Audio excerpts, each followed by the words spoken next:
کسی صاحب نے لکھا ہے اور ٹھیک ہی لکھا ہے کہ جب میں 4 سال کا تھا تو میرا یقین تھا کہ میرے ابو سب سے اچھے ہیں۔ جب میں 6 سال کا تھا لگتا تھا میرے ابو سب کچھ جانتے ہیں۔ جب میں 10 سال کا تھا تو سوچتا تھا میرے ابو بہت اچھے ہیں لیکن بس ذرا غصے کے تیز ہیں۔ جب میں 12 سال کا تھا تو سوچتا تھا کہ میرے ابو تب بہت اچھے تھے جب میں چھوٹا تھا۔ جب میں 14 سال کا تھا لگتا تھا میرے ابو بہت حساس ہو گئے ہیں۔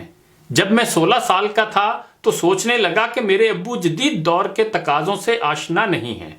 جب میں 18 سال کا تھا تو لگتا تھا کہ میرے ابو میں برداشت کی کمی بڑھتی جا رہی ہے۔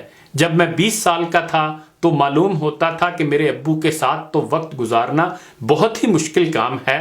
پتہ نہیں امی بیچاری کیسے ان کے ساتھ اتنی مدت سے گزارا کر رہی ہیں۔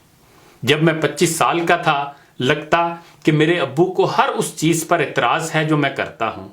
جب میں 30 سال کا تھا تو معلوم ہوتا تھا کہ میرے ابو کے ساتھ باہمی رضامندی بہت ہی مشکل کام ہے۔ شاید دادا جان کو بھی ابو سے یہی شکایت ہوتی ہوگی جو مجھے ہے۔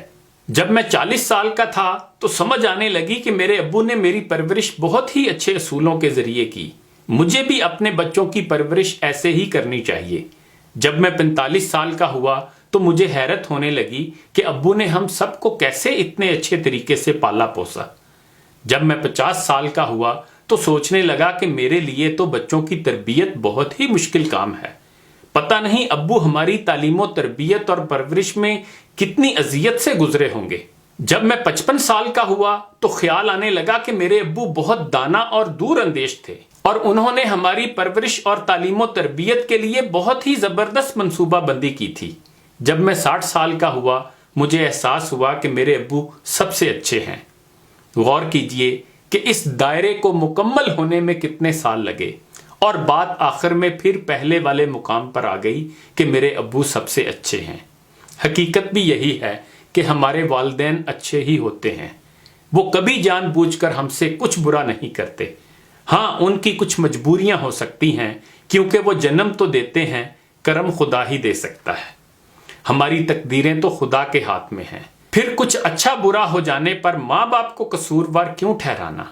ہر والدین ہمیشہ اولاد کا بھلا ہی چاہتے ہیں بلکہ وہ برا چاہ ہی نہیں سکتے۔ خدا کی بہترین نعمتوں میں والدین کی نعمت بھی شامل ہے۔ دنیا میں آپ کو تقریباً سب کچھ دوبارہ مل جاتا ہے لیکن والدین کا نعم البدل دوبارہ نہیں ملتا۔ والدین سے بڑھ کر کوئی خیر خواہ، کوئی دوست، کوئی غم خوار دوبارہ کم ہی ملتا ہے۔ لیکن افسوس ہم میں سے بہت سے لوگ اس نعمت کی بر وقت قدر نہیں کرتے اور پھر اس نعمت کے چھن جانے پر ساری عمر پچھتاتے رہتے ہیں۔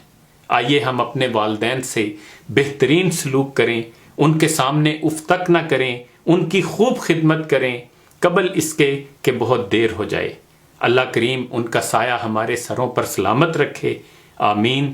یہ دعا ضرور کرتے رہا کریں، رب ارحمہما کما ربیانی صغیرا، کہ اے اللہ میرے والدین پر اس طرح رحم فرما جیسے انہوں نے مجھ پر اس وقت مہربانی کی جب میں کم سن تھا۔ انہی گزارشات کے ساتھ اجازت چاہوں گا۔